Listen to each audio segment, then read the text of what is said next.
চিরকালই বাংলাকে বঞ্চনা করা কেন্দ্রীয় সরকারের একটা অভ্যাসে দাঁড়িয়ে গেছে। মানুষ যখন উৎসবে সামিল হবে তখন এভাবে জলে ডুবিয়ে দেওয়া এটা চক্রান্ত ছাড়া আর কিছু নয়। রায়না 2 ব্লকের পরিদর্শনে এসে কেন্দ্রকে কটাক্ষ মন্ত্রী অরূপ বিশ্বাসের। ডিবিসির ছাড়া জলে প্লাবিত এলাকা পরিদর্শনে এলেন রাজ্যের মন্ত্রী অরূপ বিশ্বাস। সঙ্গে ছিলেন মন্ত্রী স্বপন দেবনাথ, জেলা সভাধিপতি শ্যামাপ্রসন্ন লোহার, বিধায়ক রবীন্দ্রনাথ চ্যাটার্জি, শম্পাধারা ও অলোক মাঝি সহ প্রশাসনের আধিকারিকরা। কয়েকদিন ধরে প্রবল বর্ষণে দামোদর নদ ও মুন্ডেশ্বরী নদীতে জলস্ফীতি বাড়ে। তার উপর প্রচুর পরিমাণে ডিভিসি ছাড়াই জলমগ্ন হয়ে পড়ে রায়না 2 ব্লকের বড় বৈনান অঞ্চলের বিস্তীর্ণ এলাকা।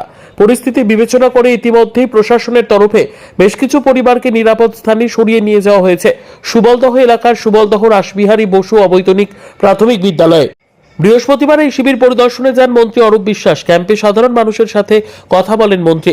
পরিদর্শন শেষে তিনি বলেন, চিরকালই বাংলাকে বঞ্চনা করা কেন্দ্রীয় সরকারের অভ্যাসে দাঁড়িয়ে গেছে। ডিভিসি রাজ্যের সাথে কোনো কথা না বলে যেভাবে জল ছেড়েছে তার ফলে এলাকা জলমগ্ন হয়ে নিরীহ গরিব গ্রামবাসী আজ ঘরছাড়া। সামনেই পুজো, মানুষ যখন উৎসবে সামিল হবে তখন এভাবে জলে ডুবিয়ে দেওয়া চক্রান্ত ছাড়া আর কিছুই নয়।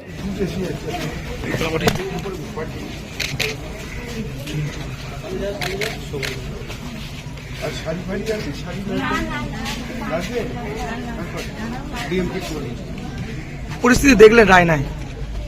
দেখো, পরিস্থিতি তো ভয়াবহ। এই পরিস্থিতি তো হওয়ার কোনো প্রয়োজন ছিল বলে আমার তো মনে হয় না। কেন্দ্রীয় সরকার সবসময় বাংলাকে কি করে বঞ্চিত করা যায়, বাংলাকে কি করে বিপদে ফেলা যায়, তার একটা প্রচেষ্টা চলছে।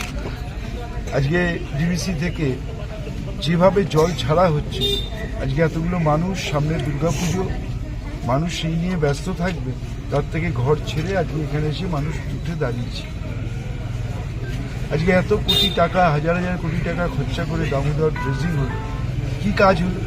যদি দামোদর ড্রেজিংই হতো তাহলে আজকে এই সমস্যা থাকতো না। আজকে কেন্দ্রীয় সরকার সবসময় চেষ্টা করছে বাংলাকে ফাঁদে মারার, এবং তারই প্রচেষ্টা। কিন্তু আমি এইটুকু সবাইকে আশ্বস্ত করেছি, সমস্ত মানুষ এখানে আছে, আমি বলেছি আপনারা কোনো চিন্তা করবেন না। যতক্ষণ মাথার উপরে মমতা ব্যানার্জি আছে আপনাদের কোনো চিন্তা নেই, সবটাই মমতা বন্দ্যোপাধ্যায় করবেন।